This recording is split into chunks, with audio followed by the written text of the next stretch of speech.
Welcome back to G.I.R.L.S. My name is Hilda. Now, G.I.R.L.S is not a word in itself. G.I.R.L.S is an acronym and it means giving identity and rekindling love for standards and social values, which is what we're talking about today. We're basically talking about social values. Last week we talked about empathy, and we're going to be going deeper, talking about empathy and what it really means as a social value. Now, what are social values? Right? Social values there are different types of values. There are core values, the personal values, and all of that. But social values is what makes us human beings, right? Social values is what allows us to coexist with other human beings.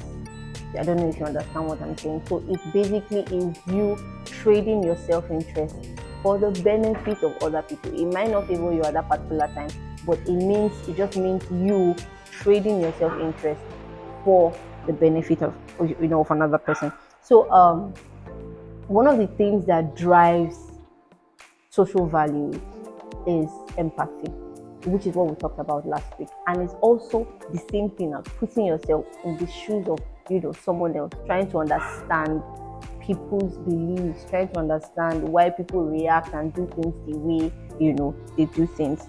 Now, we understand that a lot of people come from different backgrounds, culture, religion, and all of that, which is why we're a society, and which is why it's important to understand what people are going through before acting a certain way towards them.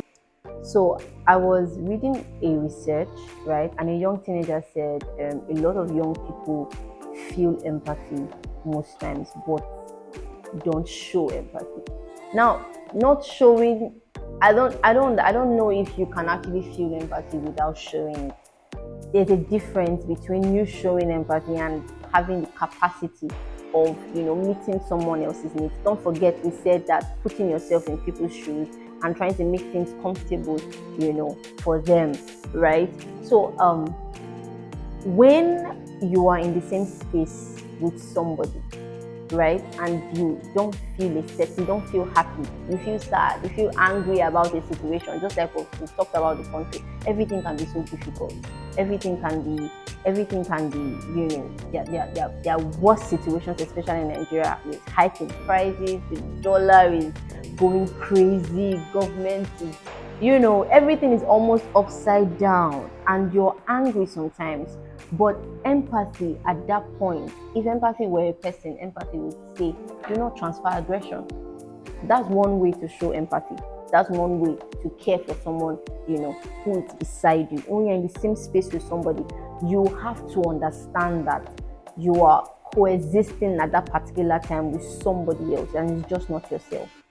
So that is you suspending your own feelings, right, for the interest of someone else. Nobody's saying that you shouldn't feel a certain type of way, you shouldn't feel sad, but the consequences sometimes, is what brings about the disadvantages of not having empathy. That's basically it. And I understand that most of the time, not feeling empathetic towards somebody can be from family backgrounds, religion, beliefs, and all of that. I remember when I was in secondary school, right, there's this girl, for lack of a better word, she was violent, right? Like, she would come to school and be like, I'm going to beat this girl, she slapped me, and all of that. And I'm like, yo, calm down now. Do you understand? Like, I know that you're angry, but can you please calm down? She said, no, if I go back home, my mother is going to beat me that I didn't beat the girl. Where is this? Do you understand what we're talking about now? It all goes back to the family. Sometimes we cannot, not sometimes, we cannot choose our family. We cannot choose, where we come from. We cannot choose our backgrounds and all of that, but we can change it. And one of the ways that we can change it is surrounding yourself with people of like mind. I'm not saying people who come from bad families, and people who are, their upbringing is sort of not, in this line. is saying that be surrounded with people who have the intention of being empathetic towards others. That's how you grow it, basically.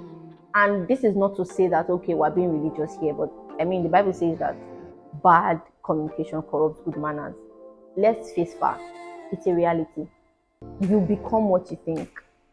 That's how you become who the people that you surround yourself with. So be around people who want to do good. That's how we can move anything forward.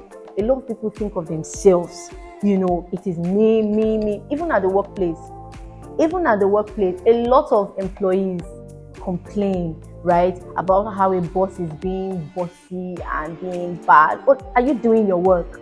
Are you putting in your work, or you're just waiting for 5 p.m., 6 p.m. to be over and then you move? What about the person who you're actually doing something for? The person employed you for a reason, to make his or her job easy. I know that there are toxic bosses, but what are you doing about your own character? That's it. Be empathetic. Put yourself in people's shoes. If I'm a boss, I wouldn't do this. If I'm a boss, I wouldn't want my staff to do this. If I'm a parent, I wouldn't want this to happen. If I'm this, I wouldn't, that is how you evaluate things. You don't just move, and just like you're the only one on the earth. No, we are billions of people on the earth. If everybody were to do things the way they feel, nobody would exist. I think that's my 2 cents on empathy. So have a great day, and please make sure that you put these things into practice. Bye for now, guys. Thank you guys for watching today's episode. Kindly share this video to friends and family. Very important. Like this video, also very important, and subscribe to our channel. Also follow us on all other platforms in the description box below. And if you're a girl and would love to join us on this journey, kindly register on our website. Bye for now.